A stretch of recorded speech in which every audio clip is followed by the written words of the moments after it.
Welcome back to Immortal History. Take a moment and picture the Roman Colosseum. You see the towering arches, the tiered seating, and the sand-covered arena floor where gladiators fought and died. Now imagine that sandy floor is gone.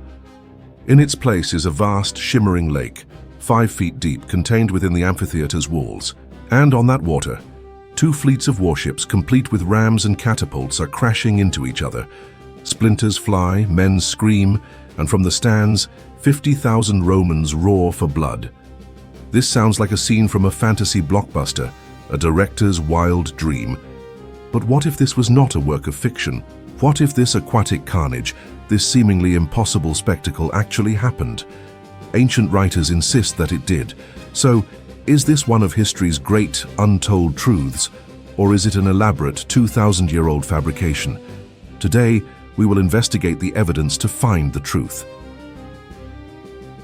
At first glance, the story of flooding the Colosseum seems implausible. The claim comes from writers like the historian Suetonius, who, writing about the inaugural games of the Colosseum in 80 AD, states that the Emperor Titus staged a sea fight. He mentions that Titus filled the amphitheater with water and put on a naval battle. The notion seems preposterous. A sea inside the world's most famous stadium?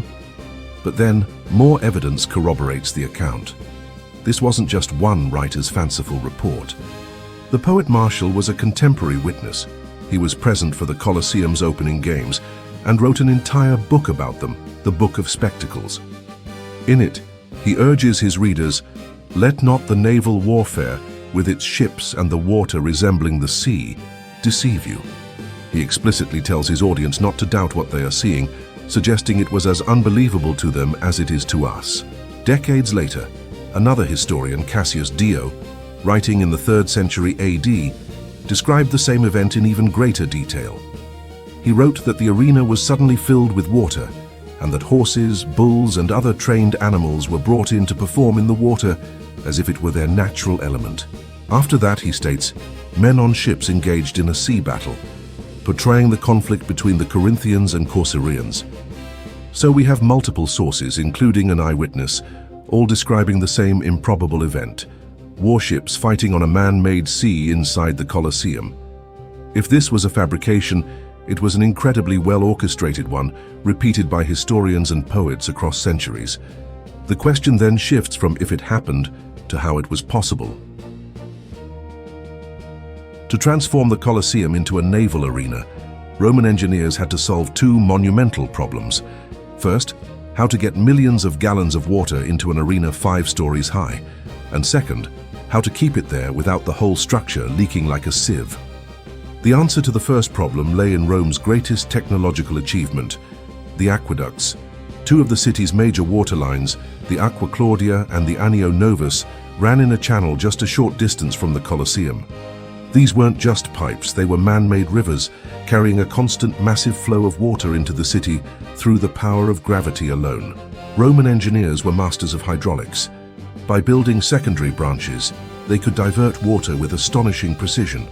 For the games, they would have opened a series of sluice gates. The immense pressure from the aqueducts would have channeled the water directly into the arena. Modern hydraulic models suggest that using this system, they could have filled the entire arena floor to a depth of about 1.5 meters, roughly 5 feet, in just a few hours. But that leads to the second, even trickier problem. 1.5 meters of water may not sound like the deep ocean, but it exerts tremendous pressure. The arena floor wasn't a sealed, waterproof basin, so how did they contain it? The solution, archaeologists believe, was ingenious and temporary. Masons would have rapidly constructed a series of low retaining walls on the arena floor, using brick and waterproof volcanic mortar. Then they would have sealed every joint and seam with pitch and tar. Finally, the entire basin would be lined with massive sheets of lead, one of the few truly waterproof materials available to them, creating what was essentially a gigantic, temporary swimming pool liner. It was an expensive, labor-intensive system designed to last for only a few days of spectacle. The ships themselves were also part of the illusion. No admiral would risk a genuine deep-hulled trireme in a shallow, temporary pool. Instead, carpenters built special flat-bottomed ships called naumachiae. These were essentially theatrical props, shorter, wider, and designed with a shallow draft, allowing them to float easily in the shallow water. But from the high seats of the Colosseum, decorated with shields and filled with men, they would have looked every bit as menacing as a real war fleet. The crews were made up of prisoners of war and condemned criminals, men for whom this spectacle was a very real death sentence. The grandest of these naval battles, staged by Emperor Claudius on the Fucine Lake, used nearly 19,000 men. While that event was not in the Colosseum, it shows the sheer scale of human life the Romans were willing to expend for entertainment. With the stage set, the show could begin. At dawn, trumpets would blast. High above, a legion of sailors would begin retracting the velarium, the colossal linen awning that shaded the crowd, revealing the morning sun. The sun glinted off the water and the soldiers' helmets. The water itself was often dyed blue to better resemble the sea, and artificial islands made of painted wood might be floated in the basin to represent famous landscapes. Then the gates would open, and the two fleets would emerge, their sails perhaps emblazoned with slogans like "Venus protects us" or "Neptune's wrath." The battle that followed was a scripted historical reenactment, but the violence was very real. The condemned men had no rehearsals. They were fighting for their lives in a spectacle where one side was destined to lose. While this life-or-death drama unfolded below, the 50,000 spectators in the stands would be feasting on exotic snacks, drinking chilled wine, and roaring their approval. If the action lulled, the organizers had other methods to maintain excitement. Catapults might launch pots filled with venomous snakes onto the opposing ships, causing chaos and panic, much to the crowd's delight. After the final ship had sunk and the survivors were executed, the second engineering marvel began: emptying the arena. The Romans, masters of plumbing, reused the same gravity-fed principles as in their bathhouses. A spiral staircase, still visible in the Colosseum's ruins today, leads down into a large vaulted drainage channel. Slaves would then swarm the arena, scrubbing away the debris, rinsing the floor, and pouring down fresh sand for the next day's gladiator contests. The Colosseum was the ultimate multi-purpose venue. So why did this incredible spectacle disappear? The first reason was cost. The naumachiae was a logistical nightmare that required new lumber and expensive materials for every show. But the final end came from Emperor Domitian, Titus's successor. He undertook a massive renovation of the Colosseum, excavating the area beneath the arena floor to build the structure we know today, the Hypogeum. This complex two-story network of tunnels, elevators, and holding pens for gladiators and wild animals allowed for more elaborate and surprising shows. But the installation of a substructure made it impossible to flood the ground floor without also flooding this new basement, filled with animals and performers.